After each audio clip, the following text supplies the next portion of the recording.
तो बेटा इससे पहले हमने देखा विद्युत सेल और विद्युत बल्ब। विद्युत सेल और विद्युत बल्ब के बाद में इस पाठ में आता है विद्युत परिपथ।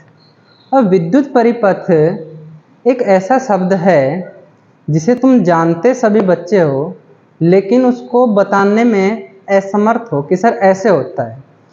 तो बेटा इतना याद रखना, विद्युत परिपथ का मतलब होता है कि जब भी कोई सेल किसी बल्ब से जोड़ा जाता है और यदि वो बल्ब ऑन हो जाता है, यदि वो बल्ब प्रदीप्त होने लग जाता है, प्रकाश देने लग जाता है, तो हम कहेंगे कि एक परिपथ बन गया, एक सर्किट बन गया, एक परिपथ पूरा हो गया। देखिए, जब विद्युत सेल को विद्युत बल्ब से जोड़कर प्रदीप्त किया जाता है तो यह एक विद्युत परिपथ बनाता है। ध्यान दीजिए, यहाँ पर एक चित्र बना हुआ है जिसमें हमने एक सेल लगाया है। इस सेल से हमने एक तार को निकाला है, इस तार से हमने एक विद्युत बल्ब को लगा दिया। अब जैसे ही हम इस सेल के तार को जोड़ते हैं तो ये विद्युत बल्ब जलने लग जाता है, ऑन हो जाता है। तो एक विद्युत परिपथ पूरा हो गया, एक सर्किट पूरा हो गया। इसी प्रकार से हम विद्युत परिपथ में और भी चीजें लगा सकते हैं। जैसे हम विद्युत परिपथ में एक स्विच लगा सकते हैं। हमने इस तार को इससे बल्ब से जोड़ रखा है, जबकि एक तार को बल्ब से नहीं जोड़कर हमने एक स्विच लगा दिया। यदि इस स्विच को हम ऑन करेंगे ऐसे नीचे की तरफ, तो ये तार इसके टच हो जाएगा और एक विद्युत परिपथ बन जाएगा, ये ऑन हो जाएगा। लेकिन जैसे ही हम स्विच को ऑफ करते हैं तो ये तार यहाँ से हट जाएगा और विद्युत परिपथ टूट जाएगा, विद्युत परिपथ पूरा नहीं होगा, तो ये ऑफ हो जाएगा।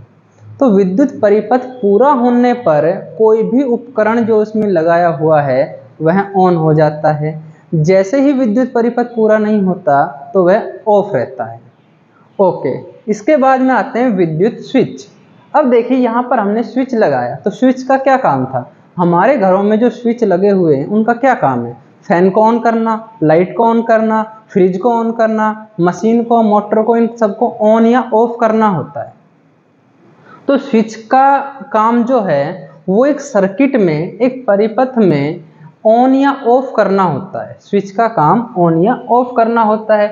स्विच के कारण ही परिपथ को जोड़ा जाता है, परिपथ को कंप्लीट किया जाता है और परिपथ को तोड़ दिया जाता है, जिसके कारण उसमें विद्युत धारा आगे नहीं बढ़ती है। ओके, इसके बाद में है विद्युत चालक और विद्युत रोधक। देखिए, कुछ पदार्थ ऐसे होते हैं जो विद्युत के चालक होते हैं, मतलब उनमें से विद्युत धारा आसानी से जाती है, मतलब उसमें से करंट आ रहा है। जिस भी पदार्थ से हमें करंट लग रहा है हम कहेंगे कि वो विद्युत की चालक है। ठीक है, जैसे लोहे की कील में करंट आता है, एल्यूमिनियम की कोई पत्ती हो, चांदी, कॉपर का तार हो, इन सब में करंट आता है, तो हम ऐसे पदार्थों को विद्युत के चालक कहते हैं। विद्युत के चालक वे पदार्थ होते हैं जिसमें से होकर विद्युत प्रवाहित होती है, विद्युत जाती है, वे विद्युत के चालक होते हैं। और जिसमें से विद्युत नहीं जाती हो, जिन पदार्थों से विद्युत धारा नहीं प्रभावित होती है, उसे हम विद्युत के कुचालक या विद्युत के रोधक पदार्थ कहते हैं, या तो विद्युत के कुचालक या विद्युत के रोधक। अब देखिए, हमने देखा है हमारे घरों में जो पेचकस है, प्लास है, इनके हत्थों के ऊपर रबड़ चढ़ा हुआ होता है, एक प्लास्टिक चढ़ा हुआ होता है।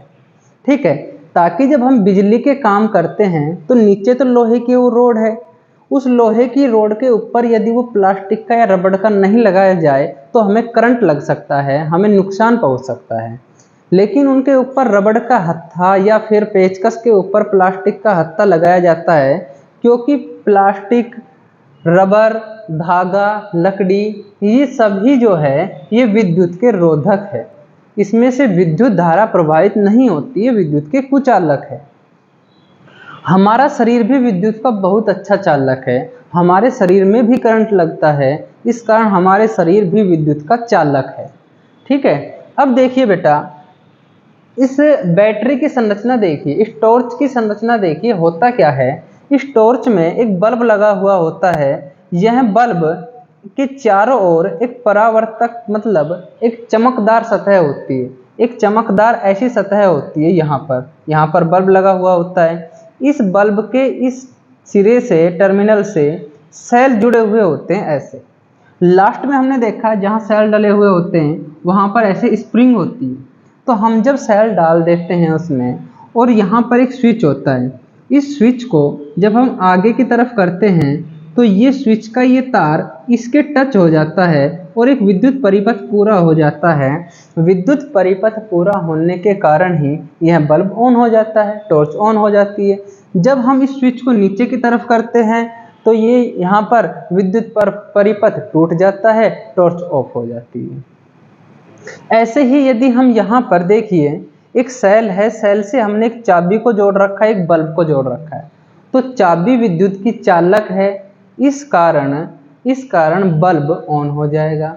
यदि यहाँ पर हम किसी ब्लेड को या पत्ती को जोड़ दें, एल्यूमिनियम की पत्ती को जोड़ दें तो भी बल्ब ऑन हो जाएगा। यदि हम यहाँ पर सूखी हुई लकड़ी को जोड़ेंगे तो बल्ब ऑन नहीं होगा। यदि हम किसी धागे को जोड़ देंगे तो बल्ब ऑन नहीं होगा। यदि हम किसी प्लास्टिक को जोड़ देंगे तो बल्ब ऑन नहीं होगा। तो हमें यह पता चला कि कुछ पदार्थों को परिपथ में जोड़ने से विद्युत बल्ब या कोई भी उपकरण ऑन हो जाता है और कुछ पदार्थों को जोड़ने से नहीं होता।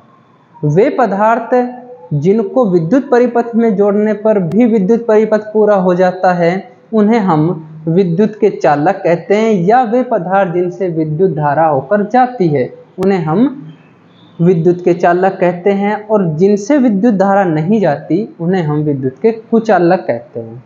तो इस प्रकार बेटा ये पाठ तुम्हारा कंप्लीट हुआ। इस पाठ को अच्छे से पढ़ना, इस वीडियो को 2-3 बार देखना और नोट्स बनाना। इसी में से तुम्हारे क्वेश्चन आएंगे। ओके बेटा, थैंक यू, बाय। कोई भी क्वेश्चन हो मुझसे पूछ सकते हो कमेंट करके।